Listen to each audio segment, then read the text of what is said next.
ഇതളടർന്നു വീണു പോകയോ, നാഥമിഴി നനഞ്ഞുലഞ്ഞു തൂകയോ.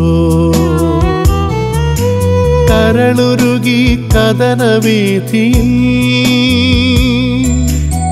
ഏകനായി നിൽക്കയാണു ഞാൻ. കരളുരുകി കഥനവീഥിയിൽ ഏകനായി നിൽക്കയാണു ഞാൻ. ഇതളടർന്നു വീണു പോകയോ, നാഥമിഴി നനഞ്ഞുലഞ്ഞു തൂകയോ.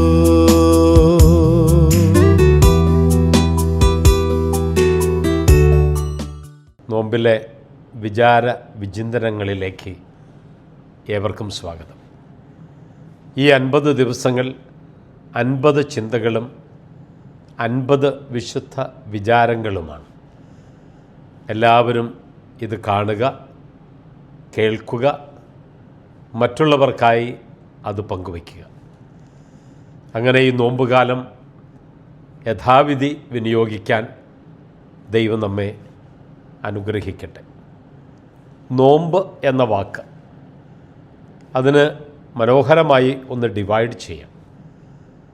നോ പ്ലസ് അമ്പ്. അമ്പ് വേദനിപ്പിക്കുന്ന ഒന്നാണ്. അപ്പോൾ ഈ 50 ദിവസങ്ങൾ ആരെയും വേദനിപ്പിക്കാതിരിക്കുക. നോ അമ്പ്. അങ്ങനെയും ഒരു ഡിവിഷൻ നമുക്കതിന് കൊടുക്കാം. നോമ്പ് എന്ന പദം മലയാളത്തിലേക്ക് വരുന്നത് തമിഴ് പദമായ നോവ് എന്ന വാക്കിൽ നിന്നാണെന്നാണ് പറയുക. നോവും ഇതിന് സമാനം തന്നെയാണ്. നോവ് എന്നാൽ വേദനിക്കുക.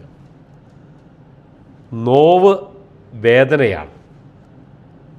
ഈ വേദന ആർക്കും നൽകാതിരിക്കുക എന്നാണ് നോമ്പുകാലത്തെ ഏറ്റവും മനോഹരമായ ഒരു ചിന്ത. ആരെയും വേദനിപ്പിക്കാതെ 50 ദിവസങ്ങൾ ജീവിക്കുക. 50 ദിവസങ്ങൾ മാത്രമല്ല നമ്മൾ ജീവിക്കേണ്ടത്. 365 ദിവസങ്ങളും ആരെയും വേദനിപ്പിക്കാതെ ജീവിക്കാൻ ഉതകുമ്പോൾ നമുക്കെന്നും നോമ്പായിരിക്കും. അച്ഛൻ ഓർക്കുന്നു, എറണാകുളത്ത് വികാരിയായിരിക്കുമ്പോൾ ഒരു കുടുംബം എല്ലാ ദിവസവും മുടങ്ങാതെ വിശുദ്ധ കുർബാനയ്ക്ക് വരുന്നൊരു കുടുംബമാണ്. ഭാര്യ, ഭർത്താവ്, 2 മക്കൾ. പള്ളിയിൽ വളരെ ആക്റ്റീവാണ്. വലിയ സാമ്പത്തികം ഒന്നുമുള്ളൊരു കുടുംബമല്ല, എന്നാൽ വലിയ വിദ്യാഭ്യാസവുമുള്ള വ്യക്തികളുമല്ല. പക്ഷേ അദ്ദേഹത്തിൻ്റെ ജ്യേഷ്ഠന്മാർ നല്ല വിദ്യാഭ്യാസമുണ്ട്, നല്ല ജോലിയുണ്ട്, മാറി താമസിക്കുന്നു. തറവാട്ട് വീട്ടിലാണ് ഈ മകൻ താമസിക്കുന്നത്. തിയേറ്ററിൽ ടിക്കറ്റ് കൊടുക്കുന്ന ജോലിയാണ് അദ്ദേഹത്തിനുള്ളത്. കാരണം വലിയ വിദ്യാഭ്യാസമൊന്നുമില്ലാത്തതുകൊണ്ട്. മെട്രോ ആ വഴി കടന്നു പോകുമ്പോൾ അദ്ദേഹത്തിൻ്റെ വീടും മെട്രോയ്ക്ക് വേണ്ടി എടുക്കുകയാണ്. 9 സെൻറ്റ് സ്ഥലമാണ് അവർക്കുള്ളത്. ഈ 9 സെൻറ്റിന് 1 സെൻറ്റിന് 20 ലക്ഷം രൂപയാണ് ആ കുടുംബത്തിന് ലഭിക്കുക. അപ്പോൾ 3 ആൺമക്കളാണുള്ളത്. 3 പേർക്ക് 3 സെൻറ്റിൻ്റെ വീതം പണം ലഭിക്കും. ഒരാൾക്ക് 60 ലക്ഷം രൂപ. മൂത്ത 2 ജ്യേഷ്ഠന്മാർ അവരൊരുമിച്ച് കൂടി തീരുമാനിച്ചു, അവർക്ക് സ്വാധീനമുണ്ട്, അവർക്ക് കഴിവുണ്ട്, വിദ്യാഭ്യാസമുണ്ട്, പണമുണ്ട്. ഇതൊന്നുമില്ലാത്ത അനിയനിൽ നിന്ന് ആ പണം കൂടി തട്ടിയെടുക്കാൻ ശ്രമിച്ച 2 സഹോദരന്മാർ. ഇത് ഞാൻ അറിയുന്നത് പിന്നീടാണ്. വലിയ കഴിവില്ലാത്തതുകൊണ്ട് അനുജനുള്ള 60 ലക്ഷം കൂടെ തട്ടിയെടുക്കാൻ ശ്രമിച്ചു. ഇത് മനസ്സിലാക്കിയ അനുജൻ്റെ ഭാര്യ എൻ്റെ അടുത്ത് വന്ന് പറഞ്ഞു, അച്ഛാ, ഇതിയാനോടൊന്ന് പറയണം, ജ്യേഷ്ഠന്മാരുടെ പക്കൽ ആ പൈസ കൂടി കളക്ട് ചെയ്ത് എവിടെയെങ്കിലും ഒരു ചെറിയ വീട് വെച്ച് താമസിക്കാം. അദ്ദേഹം ഒരിക്കലും പോലീസിൽ കേസ് കൊടുക്കുന്നില്ല, കോടതിയിൽ പോകുന്നില്ല. ജ്യേഷ്ഠന്മാരുടെ പക്കലിൽ നിന്ന് ഈ പൈസ 60 ലക്ഷം തരപ്പെടുത്താൻ അദ്ദേഹം ശ്രമിക്കുന്നില്ല. ഞാൻ അദ്ദേഹത്തെ വിളിച്ചു. അവൻ എൻ്റെ അടുത്ത് വന്നു. അവൻ പറഞ്ഞു, അച്ഛാ, എനിക്കാകെ കൂടപ്പിറപ്പുകളായിട്ട് ആ 2 സഹോദരന്മാരേ ഉള്ളൂ. ഒരുപക്ഷെ ഞാൻ കേസിന് പോയാൽ തീർച്ചയാണ് 3 സെൻറ്റിൻ്റെ പൈസ 60 ലക്ഷം രൂപ എനിക്ക് ലഭിക്കും. അത് ന്യായമാണ്. പക്ഷേ എനിക്കെൻ്റെ കൂടപ്പിറപ്പുകൾ നഷ്ടമാണ്. 60 ലക്ഷത്തിനേക്കാളും വലുതല്ല അച്ഛാ കൂടപ്പിറപ്പുകൾ. വിശുദ്ധനായൊരു മനുഷ്യൻ.